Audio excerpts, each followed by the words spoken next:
Angry guy here, and Filipinas are divorcing password bros and robbing them in the Philippines. Today we have a video request from Shutting from the Sky. To submit your own topic, just follow the steps in the description of this video.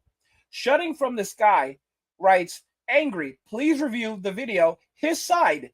The marriage is over. Who gets the house in the Philippines? Will do. So let's just jump right into the video. Hey, everybody. Today we're going to talk to William. Now, he's had a couple posts on Dumagetti Expat, and he's also had a couple videos out on other channels. So I thought I'd give him a chance to tell his side of the story. He's been married to a Filipina for 5 or 6 years. They're going through a separation. He's moved to Thailand, and she's selling the house that he built. So let's talk to him about his situation and get his side of the story. Here's a screenshot of the post William put up on Facebook about his house and the situation. Let's welcome William to this channel. Hello, thank you so much. I'm going to start right away, get right into my story here, okay? And a lot of people know my story, and some people have assumptions. Not everyone has heard your story yet. Okay, well, I thought they watched my channel and they'd follow. Anyway, okay, let's do this. About 2015 or so, I met my now wife, okay? And we met through friends, and she sends me a message saying, hey, I hear you're looking for a wife. And I said, you heard wrong, because I had a relationship I broke up with anyway. But I said, there's no way I want that. Anyway, so we got along extremely well. And I had her working for me in the house as a house worker for a little while, I guess. So when she worked for me, then I said, well, why don't you bring the kids over and stuff? And the kids were wonderful. They're just good kids. And it was so sweet. And it was all over me, you know, and I used to drink a lot back then. I don't drink hardly at all now. I do drink, but not like I did. But the kids were, you know, like 6 and 7, 5 and 6 years old. 5 and 6 years old. And I took them into the house, right? And we lived pretty good, you know? And I said, boy, you guys are awful nice to me. I said, why is that? And they said, because you're so nice to us. You're so good to us. I said, well, okay, that's good. That's a good sign. I got 2 daughters in the U.S., so I know how to deal with that young age. They're kind of cute, and sweet, and nice. And they do the funniest things. Anyway, so I moved them into my house. And then we dated. And then after a while, my wife took me down to see the house that they lived in. And it was literally a piggery. It was a modified pig house, which was it was crazy terrible. I mean, it was beyond poor, unsuitable for kids. And I said, now you get that. And I said, you get that shit out of there and you get that to the house and make sure everything's out. And, you know, so that was a solution for the house situation. Then we got married about a year after we met. And literally, it was kind of strange because it was like, well, what do you say we just get married? Okay. Went down to the courthouse, did all the requirements first. Went down to the courthouse, said, yada, yada, I do. Okay. Sounds like you fell in love fast. It was good. And she was my absolute, no doubt, without any question, she was my absolute very best friend. We was inseparable for years. We've been married, 5 or 6 years now. You know, been together for about a year and a half before that. So I'm telling you that everything was fine. And then literally 2 years ago, my wife started changing her personality, her attitude, her everything. And she wasn't like mean at first, but just a lot of very significant, strange changes in her behavior. And okay, so I helped her start a business, and I would buy the stuff as selling clothes. She did very well. There's a few months during the holidays where she made more money than me, and I was so proud. And I was always so proud of the kids. I mean, I would make sure that they had everything they wanted. Maybe that wasn't good, but I'm just telling you, I made sure they had everything they wanted. And so I said, hey, we got to build a house because I'm not going to be around forever. You know, I'm going to kick off someday. And anyway, so I took care of the kids. We decided to build a house. So we started doing it, and there was issues with workers and issues with the foundation and issues with the rebar. You know, so it took a while to get this thing started, and then some of it never got resolved, and I thought it was. You know how it is, you know, when you hire workers. What did you do with her old house? I had them drop a tree on top of that pig house, you know, and they dropped the tree straight on top of that thing, and I made sure they hit it too. Some of my older videos has that little house getting demolished, and I'll send you pictures so you can post them if you want.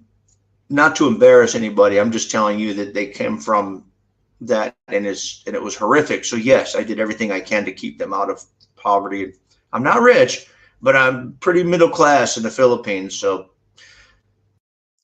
Trying to improve their lifestyle. yeah, big time. Yeah, it was a step up. Yeah, anyway, so moving on, I built that house. We had several pauses and then my wife started demonstrating significant personality changes. I just noticed the changes in her behavior, where she's coming back with her eyes wide open. I'm like, well, what's the matter with you? She goes, the sun was in my eyes or something like that. And oh, damn, go get yourself a pair of sunglasses or something, right? You know? And she would act funny. She would go every day and doing stuff, and I don't know where she'd come back like late in the day. And like I said, I trust my wife. I trusted everything she did, and then suddenly one day somebody messaged me on Messenger and said, "Hey, your wife owes me like, I don't know, about 15,000 pesos." I'm like, well, why would she borrow money? I give her money. I don't understand where. So I asked her that, and it's for something to do with this, buying extra bundles of clothing or something like that. I said, well, I don't remember it then being that much. I said, okay, you know, and then other people, this behavior of like suddenly somebody coming up and saying she owes me money, and she's been doing this a lot. I didn't know it, because she would get the money from other people and then pay it back when I got paid, and give her money for the month. Sounds like she was robbing Peter to pay Paul. Yeah, rob Peter to pay Paul, not caring who it is.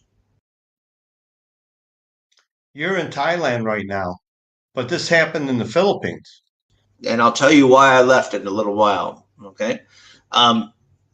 Yeah, and then we got to the point where we moved houses, moved to a different house. Why? It was a bad idea. It was just a bad idea. It was like half the rent. It looked nice, but a little farther out of town in Montayop. And I'm telling you right now, it's like I got there, and then when I went to I had a motorcycle, and I went to the dealer and asked him, geez, I've been paying double payments on that. I said, what's my balance on my motorcycle? And they say, oh, it's 10,000 pesos, sir. I said, really? I could pay that sucker off right now. She goes, no, that's the delinquent amount. 10,000 delinquent. Woo! I mean, I was furious. I left there screaming. I mean, I was like, not at the people, but I was screaming that I'd just been screwed for a couple years. So, and I paid double payments on it. So my wife was just putting that in her pocket and to whatever she was doing. And it started to get expensive. Now, when we moved to the new house, I said, you need a motorcycle.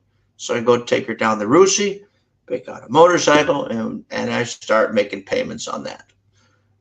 Double payments again. So, sucker. So when I talked to my wife about the one motorcycle being behind, I said, please don't ever do that again, ever. If you need something, just tell me, we'll work it out. Always been like that. I don't know why she just did it. She still didn't tell me why. Anyway, so we went and bought another motorcycle, and I'm making payments so she can run around with the kids and I have a bike. And I mean, it's just compounded is what I'm saying. It's just compounded. And next thing you know, she says, oh, my brother wants to borrow the motorcycle. And I said, well, just don't let her borrow it too long. I didn't buy it for him. I bought it for you so you could run around and get the kids and stuff. And the motorcycle was gone. Apparently her brother borrowed it. Well, in reality, it got repossessed. Russie came and got their bike. So she came and got their bike. And they'd come to the house a couple of times looking for money. But I didn't understand what they were saying, so I didn't think anything of it. So anyway, the erratic behavior become more and more. And I said, you need to get a hold of yourself. I said, you've been acting this way and this way. And then she's like, well, so what? If you don't like it, get out. You know? And I'm like, I never mistreat you. You know? And anyway, if I change and I just go back to the house, I remember that when before my YouTube channel was monetized, I started a GoFundMe, and that GoFundMe was labeled clearly, and it said to support my YouTube channel before I was monetized. Then when I became monetized, I closed it up. I didn't make much money on that, and I think I made about $300 total the whole time it was up. And somebody asked me, how do I support your channel? I said, that's a good question. So I did GoFundMe. So, you know, if you want to support this channel, go to my GoFundMe. Then when I became monetized, okay, you know, we'll do it this way. And then I never mentioned the monetized at all after that ever since. A lot of YouTubers have PayPal or buy coffee for donations from viewers to support their channel. And the funniest thing is the trolls have a certain language amongst themselves. And when you have a GoFundMe, they call it e-begging. And I'm like, man, I ain't never begged for anything in my life. I would never beg for my life if a robber looked me in the face with a gun. I said, ain't going to happen, bro. I'm good with the man upstairs. But, you know, I'll fight you. I'll defend myself. But, you know, I mean, I'm not going to beg you for my life, you know. So, guys, I want to do some commentary now. I constantly tell you guys that Filipinas are no better. They're no different than any other woman on this planet. They all want something from you, okay? It could be your money. It could be your utility. It could even be your body, okay? But she will never actually love you. Let's make that very clear.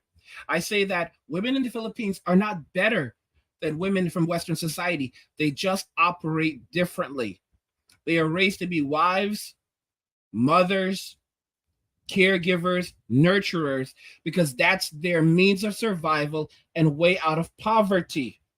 The reason why the center of a woman's life is her family is because that is how she learns. That's how she's been taught that she can survive. She survives through her family, okay? And her family will always be her parents and her siblings. That does not include you. Those people are her family, maybe her children, but that does not include you. You will never be a part of her actual family. And, she will be your best friend. She will do everything. She will be with you.